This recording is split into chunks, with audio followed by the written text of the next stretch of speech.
Hello, beautiful, amazing, fantastic world, and you, magnificent, wonderful, beautiful individual.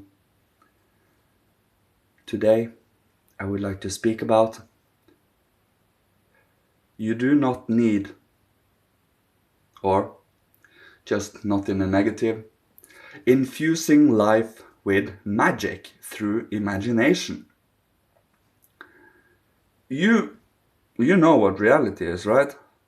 You know that as long as you have your five sense perceptible senses and your reason, you will hold yourself anchored and in understanding to this world. When you use your imagination on top of what you already perceive, forgetting what we have learned through books, through reason, and so on and so forth, and actually perceiving and observing the outer reality with our inner being. Of course, our inner being need to be trained to lift ourselves up enough so that our imagination reflects the spiritual being underlying. Not only underlying, but behind everything, which creates everything. For physical forms are spiritual facts. Every form has spiritual beings, spiritual guidance towards it. And it's about how much can you bring it alive with your imagination. The more you use your imagination, but in relation to spiritual truths and realities, morality and so on, the more the higher realms will inspire you. Imagination is you using your thoughts in a pure and a shaping and a forming matter in relation to the task at hand. Inspiration is what the higher realms give you, so that you can infuse the imagination with spiritual life. Now, the deepest and the most sleeping of our high faculties that we will not experience a lot of, except the rudiments of it, is intuition, intuitive action. Think about it like this. Whatever occurs in life, whatever happens, when you have intuition, that means you have connected to the higher purpose of things. Every action you take has purpose. It has good in it. It is all in alignment. Every action is in alignment. That is intuitive action. You are directly connected to the cosmic will. Now, as I just said, we only have the rudiments of this, and we are often sleeping through both our feelings and our will. Now, when you have inspiration and imagination, that is where we begin, because imagination is what we can grasp onto, is what we can become conscious of right now. And when I say imagination, we are not talking about fantasies and fancies and abstractions. We truly are talking about what we can connect to that is truth, that is cosmic, that is behind this earth development, behind the development of any planet in the solar system, including the sun, are constellations around this solar system. We are a cosmic clock after all, and we are going through all of these. So how alive can you bring your own inner being to your imagination and to the world around you? Imagination is one of the most useful and one of the most sublime tools you can use in this day and age, because you are conscious of your imagination. The further back we go, the more directly aligned we were to inspiration. That means instead of you getting an idea, you can choose to not act upon it, or act upon it based on many elements like fear, like is it healing, is it destructive, and so on and so forth. In earlier times, they just did. They didn't have a choice in this. They did not have a choice in this. They were directly inspired by higher realms, and hence they were not that aware and not that conscious in the physical sphere. which also were the reason why there were a lot of physical suffering per se. But they still were far more contented than we were, because they knew that they were connected to many earth lives and the higher realms. Now, we had to lose this, so we become more and more entangled in the material realm. So we have this specific way, this calculative, this direct and meticulous and precise and detail-oriented way of perceiving things. Now, we are meant to go away from only the sense perceptible and the reasonable, and again connect this meticulousness, this scientific mode of thinking, into our spiritual work, hence spiritual science. You use those same methods, these same correctnesses. Of course, this requires practice, and in the start you are more like an artist or a scholar. That is how but you become more, you get more and more into the scientific state of being the more you do this. And it is because you wish to have the most accurate and the most alive way of seeing things. Now, imagination brings magic into life again. Your imagination also has a lot to do with heart. Remember, you can imagine a lot of things, but without heart, you won't get very far. You see, as I mentioned earlier, our head is a remnant of past lives. But our body is, our body is what is in between death and a new birth.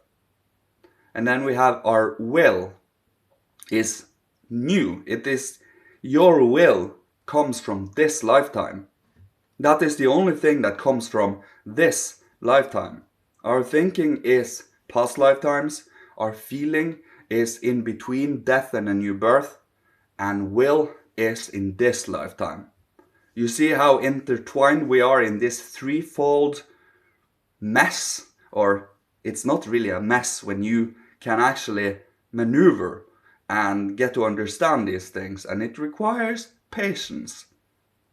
You know, we cannot be frustrated in all of this, or it is allowed to be frustrated as long as we come back to our own basis.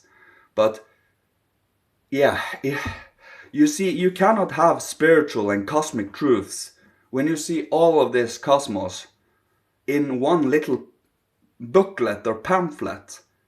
You seriously need to study hours upon hours upon hours of concepts, symbols, and then you can bring alive the world through imagination again. If you use your imagination without any basis for any understanding of the world, it will only become fancies, and so on. You get my drift here, you understand what I mean here. It is all about putting things into place, into perspective, finding out which being belongs where, what spirits belongs there, what forms belongs there, what surges up through these behaviors, and what is helping our body through this behavior, and how do our being change over time when we truly infuse our own being with spiritual forces. Instead of being a rock, a brick, you infuse spirit into that brick, in between every little fiber of that brick, so the brick blows up, not explodes, but it becomes a bubble, like a balloon. It's the same with us. You see, the less imagination you have, the more of a brick you become. But if you have too much imagination, you become a cloud with no basis for reality or ground. It is that perfect balance, you see, to not suck away all magic, but to not live by fancies alone either. It is that reality. And, well, it is a grace to having been incarnated at this point in time, because here we are learning something that hasn't shown up in our development before. It is something new, and we should absorb and assimilate everything we can in this lifetime because it is temporary. But we are moving towards newer and newer incarnations. So, taking this into consideration, keep your imagination alive, allowing whatever, when you are observing nature, not only connecting to the elemental nature spirits behind, but connecting the nature spirits to the Christ, which then connects it to the cosmos. Remember, the Christ is the spirit of this earth, the life of this earth, and Goddess Natura is the Christ's handmaiden. That is how I connect nature with morality again. And that is important, because otherwise we will not find any goodness, any love, except for a certain comfort, except for a certain purity out in nature in their own behaviors. Animals, be it carnivore or herbivore, they still are pure in their behavior because they crystallize down into their species and became crystallized instinct, crystallized longing, crystallized pleasure. We human beings are different because first and foremost, we can choose to be any animal we want if everything comes to that. But we are not any animal, and we never came from any animal. That is the upside down. That is the upside down here. You see, every animal form that exists physically, we shed. We human beings, we shed these animal forms, and these shed animal forms became their own. It is the same with our own inner demons. We will have to shed them too, and they will also become autonomous, their own beings. So, taking that into account, remember the group soul, the eagle, the bull, the lion, the man. That is how our group soul was looking like before. But then we shed the lion form, then we shed the bull form. Or first we shed the bull form, then the lion form, and then the eagle form. Unless it is the eagle form, the lion form, and then bull form. And what is left? The man. And we were in the spiritual world the longest before we incarnated down. We developed the longest in the spiritual world before we became physical. And that is why we are the most developed, with an ego, with a center, with a core, with an active free spirit. And that is also, one freedom. You cannot be forced to do this, but inspired you can be. And it's up to you if you are to find out about it. And that is what I will leave you with today. I just had to put out the video before the weekend, so can have a complete weekend and recuperate. So have a nice weekend. May Father, Holy Spirit, Christ, Michael, angel masters of all, ancestors from every incarnation, bless, protect, guide, and love you. May you be inspired and imaginative, and may you do actions that is healthy and nurturing for you, and may you be provided for and be safe. And I pray and send you good thoughts, good feelings, and prayers of hope, faith, and love to you. So keep your imagination alive.